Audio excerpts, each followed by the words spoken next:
Hello and welcome!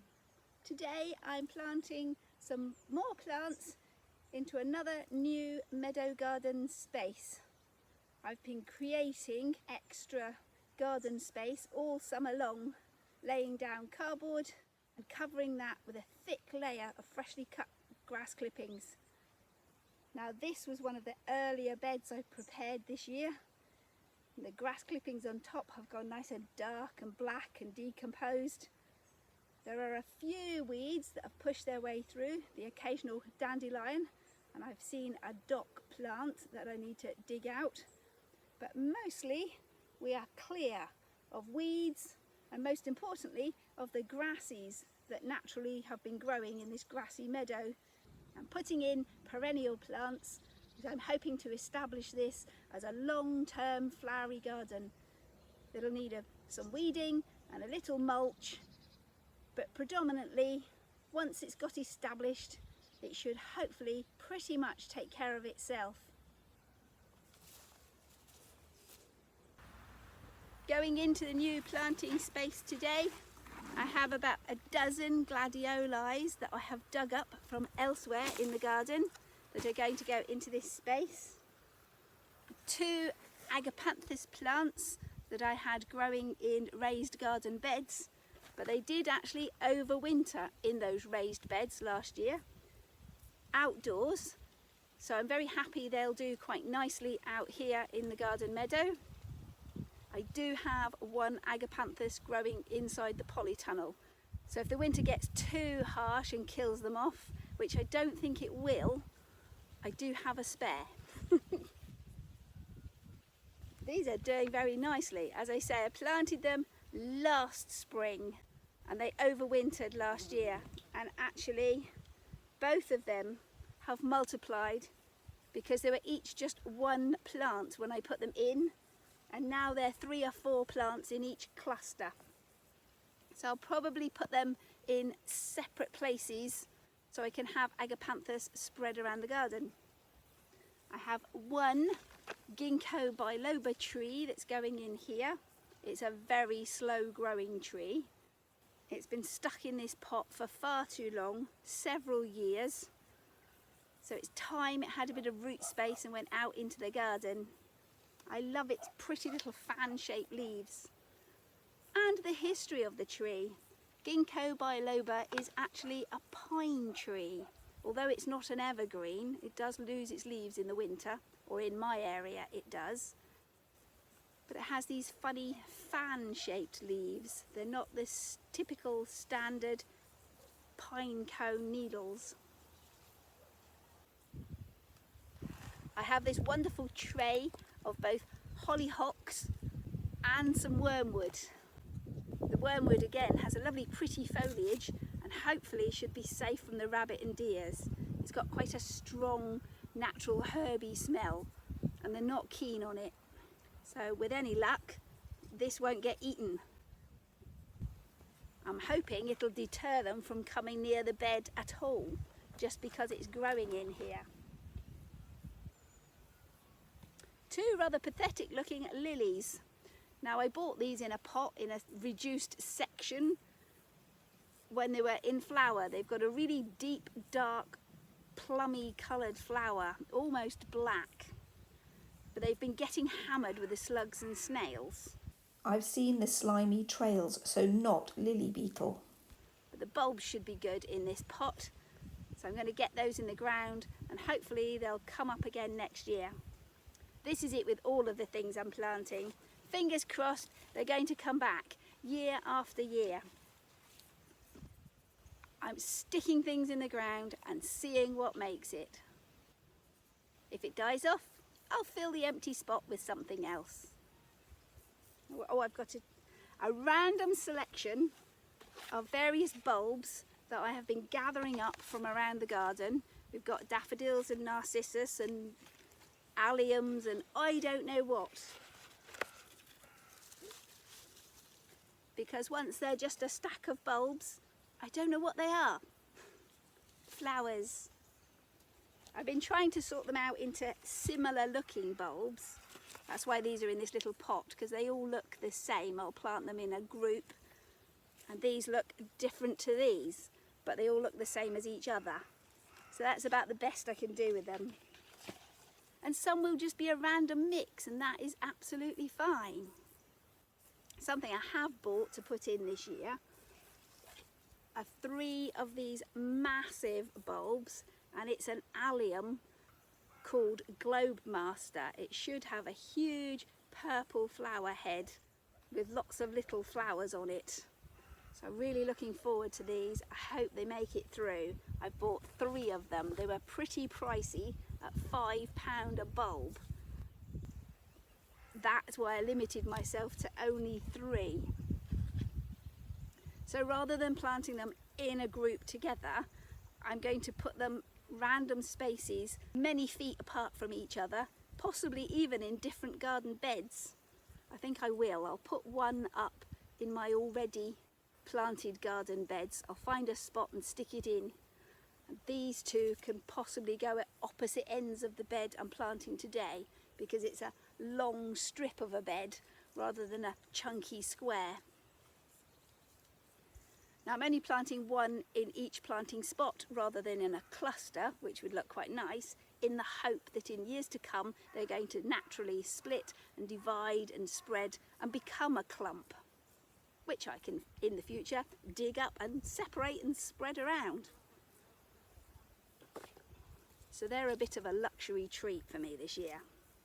I hope something doesn't come along and munch them, but I think they should be all right. Oh, and in my wheelbarrow. Oh, I can't get it. Too heavy. There we go. And here I have a selection of overflow seedlings that were planted last winter in little pots, have germinated and been tended in the polytunnel, put outside to acclimatise, should have been planted into the ground this spring. But I thankfully had so many and not quite enough planting space yet. These are still sitting in their pots. So now I've got another planting space, these can get put into there. I've got some Veronica. Now I planted seeds of both Veronica longifolia and Veronica grandis. I no longer know which one these are, I just know it's a Veronica. I have a Geranium madurensis, which has been a bit of a treasure, and I have been babying this and taking good care of it, and it's doing very nicely. So I think this might actually get a netting basket put over it to protect it from anything that might want to munch it until it gets really well established. Some sedums. I think these have, oh, you can't see. I've got some, I don't know how to show you, there we go. I've got some sedums. I've got some growing elsewhere in the garden with a yellow flower, so that's what these are. And what's this? Oh, bear's britches. Again, I planted some of this in the spring, and I've got 1 little plant left, so I'm going to pop it in here. And I think that's it for today. Let's get planting. I don't think there'll be much to see once I've planted this bed. Oh, I don't know, I've got a lot of greenery. I'll get this lot planted and take a photograph of how it's looking. I don't think it'll look particularly special today. These are all things I'm looking forward to in the future of this meadow garden space. Here's a closer look at how it is now after 6 months of being covered in that deep grassy mulch and cardboard. As you see, a few weeds trying to make a comeback, but most of it is just plain, empty, clear space. And if I dig into it, how can I hold you and have a dig in the ground? I don't know. But if we pull off this mulch covering, which is all dried out now, we are rich and soft and fluffy. And another patch to take a look at, remembering that only 6 months ago this area was covered in meadow grasses for grazing cattle and sheep. Now I have beautiful, clear, soft, workable soil. So nice I can just dig it up with my hands. The new plants should love it here. One last area to check. Bear with me, it's worth the wait. Up close, breaking into this. Oh, it's still a bit cardboard here. Usually that's rotted back. Oh, an ant's nest, yay! Fantastic, they'll be making it lovely and fluffy in here.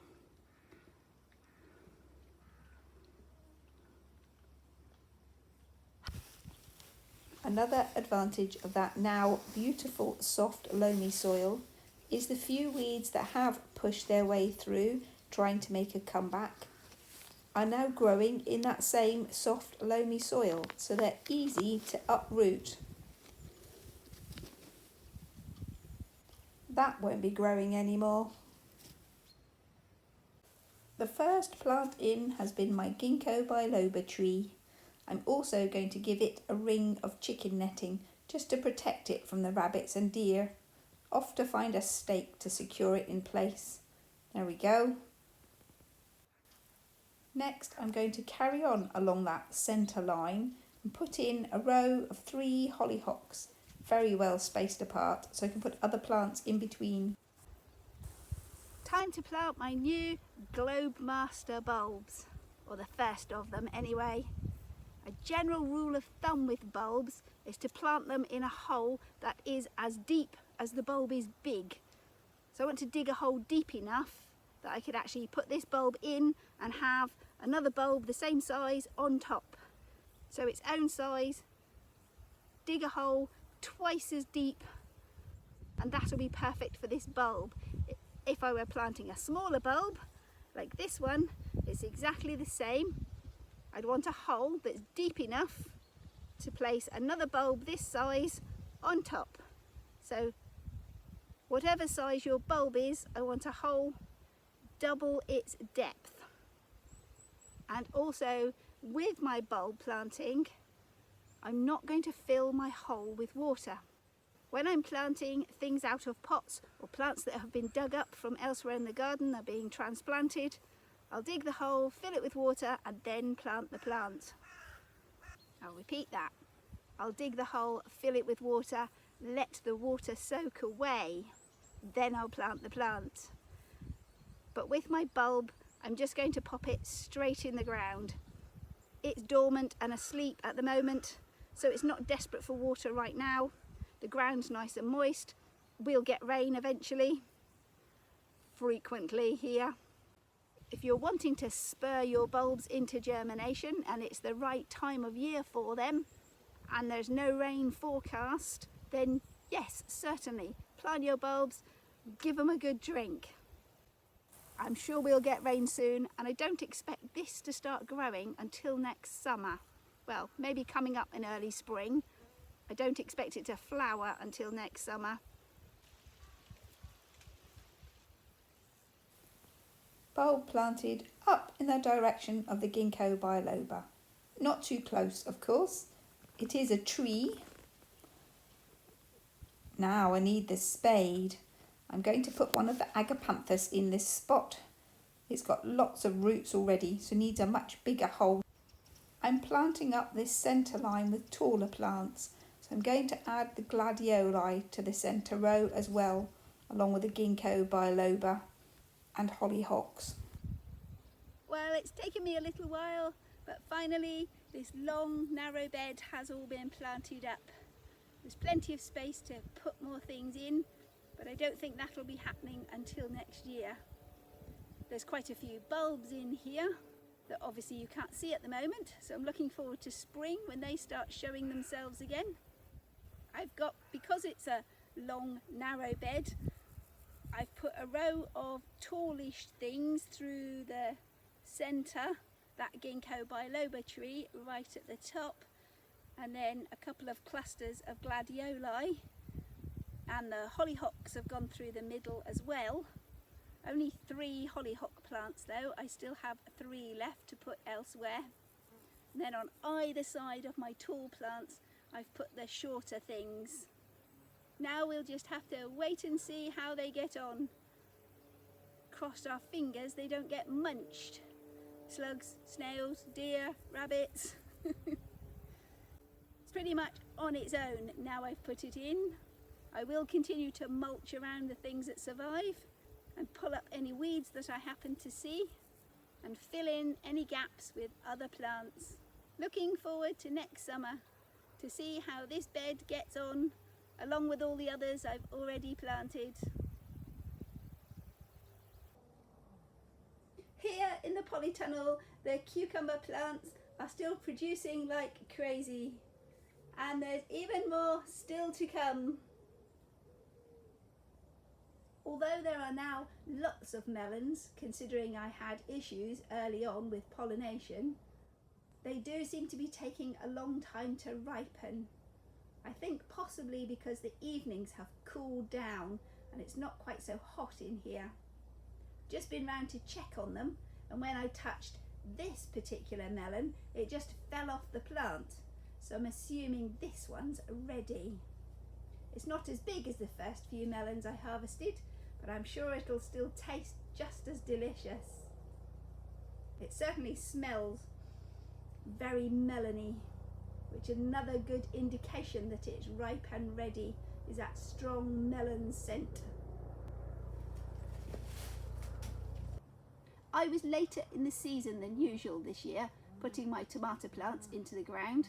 Consequently, it's late in the season when I get to harvest some nice ripe red tomatoes. I have been munching a few off the vine for the past couple weeks, but today I think is going to be my biggest harvest so far.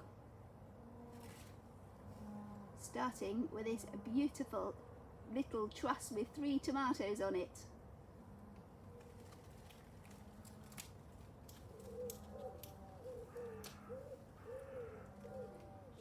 It did once have a couple more, but I've already eaten them. I think we'll have that one and possibly, no, they're not ready yet. A lovely truss of tomatoes here. I hope they get a chance to ripen before the cold sets in. Today's polytunnel harvest: a tiny melon, 3 cucumbers and lots of little tomatoes. So that's it for today. Bye for now, and we'll see you next time.